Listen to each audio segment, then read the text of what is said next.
This is episode number 14 of the Obsessive Creative Podcast. This is a community of relentless creators, and here we talk about what it's like to be compelled and obsessed to create things that matter. And of course, we stay away from stressful topics like social media, taxes, and business development. I'm your host, Luke Cleland, and you can stay up to date on all things obsessive and creative by following me on Instagram at LukeWT Cleland. Let's get into the show.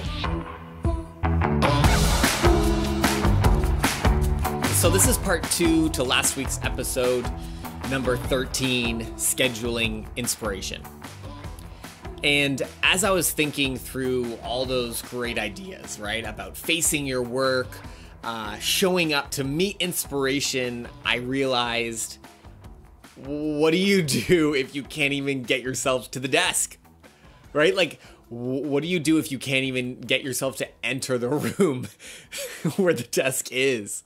And I've been there before where you just can't do it, right? You have all the desire in the world to make and to create, but you just can't face the empty page.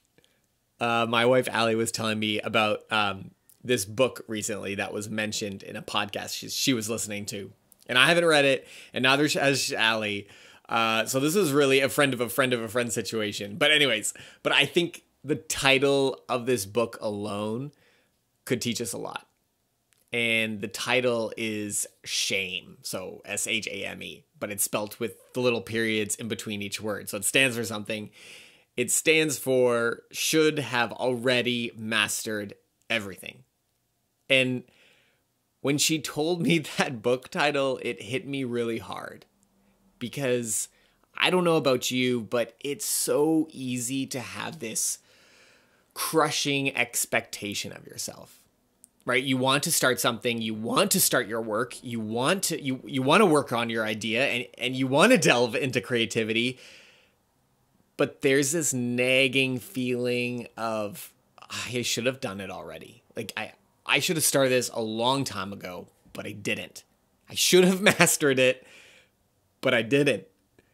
So I want to talk about 3 things that could help us get past our shame and get in front of that desk so we can start scheduling inspiration every day. So number 1, I think, is we need to accept where we are. We need to just get on the scale. So there is a time in my career that I was obviously overworking and hustling a little too hard, and I forgot to take care of myself.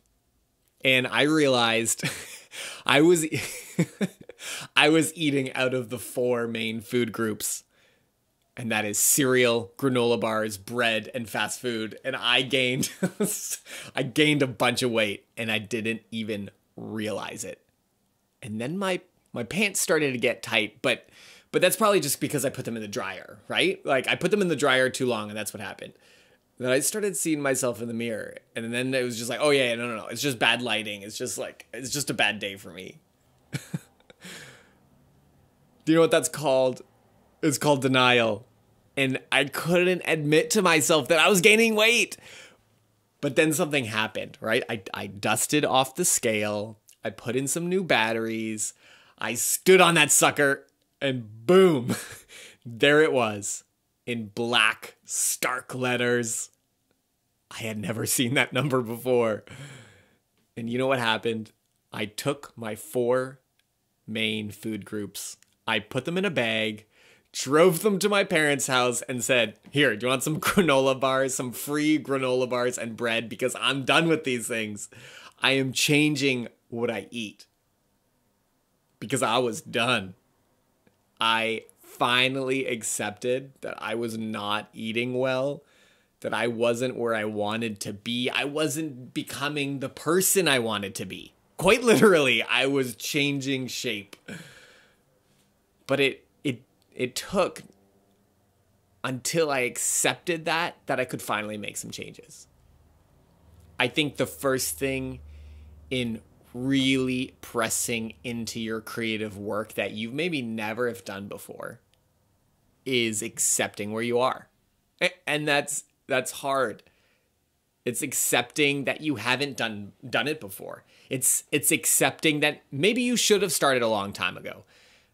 But it's accepting where you are now and not shaming yourself over it and not shaming yourself over things you feel like you should have mastered already. I should have mastered what I ate. I should have mastered working out. I should have mastered running. But you know what would have happened if all I said to myself was, I would have not lost 1 pound. But I was stuck in the past of what I didn't want to be. And when you get stuck in the past, you just keep doing what you did in the past. I probably would have kept gaining weight, because it's not until you can accept where you are that you can start going somewhere new. It's not until you realize where you are on Google Maps that you can actually get to your new destination. And all that shame does, all the beating yourself up does, is keep you grounded right where you are. And you have no idea where you are. And it's really easy when things aren't going well, that in that type of situation, you can just start blaming other people, or just looking at other people that are doing well and getting angry and getting jealous because they have gotten some secret sauce passed to them that helped them succeed. The only problem is that you're the only one that can change your situation. Right? It's kind of the best and the worst news, because you will be the one that will keep yourself right where you are. And you also can be the one that dusts yourself off, that gets to your dream and makes it happen. You are the only one that can take that bread and granola bars and cereals out of your door. So number 2 is take bite sizes. Okay, I promise that this is not a losing weight episode and running motivation, but now that we're on the train of thought, I just have to keep going at this point. So, why are all those lines at your local Planet Fitness on January 2nd incredibly long, and then by February 2nd, they're empty? Is it really because people are lazy and they don't want to work out and they just give up on things? I don't think so. I think it's because we don't want to accept where we are, right? We go for the Super Bowl right from the couch. And it's not like, oh, well, let me start walking. Maybe I can start walking and that will kind of like get me into the working out mode. Oh, no. It's like, let's go to the gym. Let's do push-ups. Let's do, pull-ups, other workout names that I can't think of right now. It's like, let me start triathlons now. Otherwise, forget it. I remember listening to this interview of an Olympic runner and how he advised people, if they want to start running, if they want to get into running, that they don't focus on running right away. He advised people to put on their running shoes. Like, don't start with like how many miles I'm going to run. Start by putting on your running shoes. And maybe that's all you have to do for the day. And then the next day, get your running shoes on and go through the door. And the next day, maybe get your running shoes on, go through the door and walk to the stop sign and then turn around and come back. It's that same reason why after starting a creative project that we've wanted to do, we get spooked after the first hours.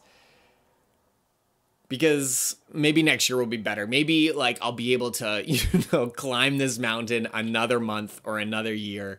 It's these insane expectations that we have, and we fall apart when we obviously can't attain them. So maybe it's just putting the battery in your camera and that's it. And then maybe it's just pulling the paints out, dusting them off, and then putting them back in. Maybe it's writing just one sentence. And the great thing about little bite sizes, those small steps, those steady increases, is the difference between step 1 and 2, they aren't very impressive. And maybe they feel silly and they feel stupid. But if you're to look at steps 1 and 200 side by side, they look very different. And they look pretty impressive. And if you want to get to step 200, you need to do all the ones in between. One of my favorite views of Paris, I talk about Paris a lot, as I'm sure you've gathered so far, is taking the steps to the top of Notre Dame. You have to like line up. It's obviously not open anymore. They're still restoring it after the fire, but you have to get there really early to beat all the lines, and you just line up on the side. It's kind of a little bit indescript. Like you just line up on the side of the church, and you go through this little narrow door, and it goes up this winding staircase to the top of Notre Dame. And while you're going up, it's repetitive, and they have these tiny little steps that like go around and around in a circle up this kind of turret thing until you get to the top. And it's just one step at a time, over and over and over again. And you feel a little dizzy because you're going in a circle up these little steps at a time. And the steps are so tiny, they're kind of annoying because you kind of trip on yourself because they're almost too small. And sure, you get a little tired, but you keep going because really you have no choice because there's a whole line of people behind you. So you can't turn around at this point. But sure enough, eventually you emerge out of the darkness, out of this little narrow stairwell, and you get to the most spectacular views of Paris. And you know what you're not mad about when you get to the view? You are not mad at the baby steps. Like, sure, they were annoying at a time, but they got you to the top. And you understood their purpose. Because the stairs, they did all the work. Don't be someone who tries to jump from the bottom right to the top tower. That's ridiculous. But don't be the one that says steps aren't for you. Number 3, and lastly, eating the whole elephant is a terrible goal because elephants are too big. And who eats elephant? Like, what is this phrase? Like, eating an elephant a spoonful at a time or whatever that is. Oh, it's so weird. When I started out in photography, I really had no idea what photographers got paid. And to be honest, I didn't even realize it was a job possibility. I told you this story recently, but when I got my first real kind of client, they paid me $40 to take photos of them. And I was shocked and excited. And why? Like, $40 does not seem like a lot of money, but for me at the time, my expectations were so that like I was doing this as a hobby and I would do that for free. But then I had these people that saw my work as valuable and they wanted to trade money for the value of my work. And it was exhilarating. I was so excited. I felt like successful because I had certain expectations. I had these certain expectations that when they were met, I felt like I succeeded in something. So what is success to you? Not someone else's success, but what is successful for you? Like, what would feel like a win? What would really feel like a step forward? And maybe if you're saying like a gallery deal in the MoMA as your first goal, then maybe you need to go back to step 1 and accept where you really are. Or maybe not. Maybe you're just like a genius. But more likely than not, like maybe looking closely at the first step of like accepting where you really are. Because it's so easy to take on other people's expectations or what other people call success when for you, actually something in the middle would be just as incredible and just as amazing. But I know what you're saying. If you don't aim at anything, then you'll get 0 every time, right? The phrase, if you don't If you don't take a shot, you'll miss every shot you don't take or whatever. And sure, that may be true, but at the same time, if you aim for the stars, you may just go back to your bed and sleep because it will feel impossible to get to the stars. And you will feel like a failure because you couldn't do this incredible task that was ahead of you. So I'm not saying don't make big goals, and I'm not saying don't make multiple goals. But I am saying your focus should be on the next right goal for you. Because when you schedule your inspiration, when you come to that desk to work, maybe the best goal for you is just to schedule 30 seconds of inspiration time. And then the next day, okay, let's do it for 60 seconds. I can do 60 seconds. And then the next day, let's do 62 seconds. And then before long, man, you're going to have long chats with the goddess of inspiration that you'll even forget about lunch. Because maybe real success for you would just be to show up and write page 1. Maybe real success for you would be to dust off your running shoes. And maybe real success for you would be to make 6 figures. But the reality is, we're all at different steps. And so success is going to look different for all of us. But the thing that we do have in common is the baby step right in front of us. Because if you accept where you are and you make that realistic goal and you take the next baby step, it is going to feel so good. And before long, you're not even going to think twice about scheduling that inspiration. Because being scared to get into the room to face that empty page, that was so last step. Everything I need to know. Something about the rain. Thank you so much for listening this week. I hope each episode really does encourage you to lean into who you are as a creative and do work that matters. If you love this podcast, I would love for you to leave a review, and it doesn't even have to be any words. Just a rating would be awesome. Share it with someone that you think would appreciate it. And until next week, stay obsessed.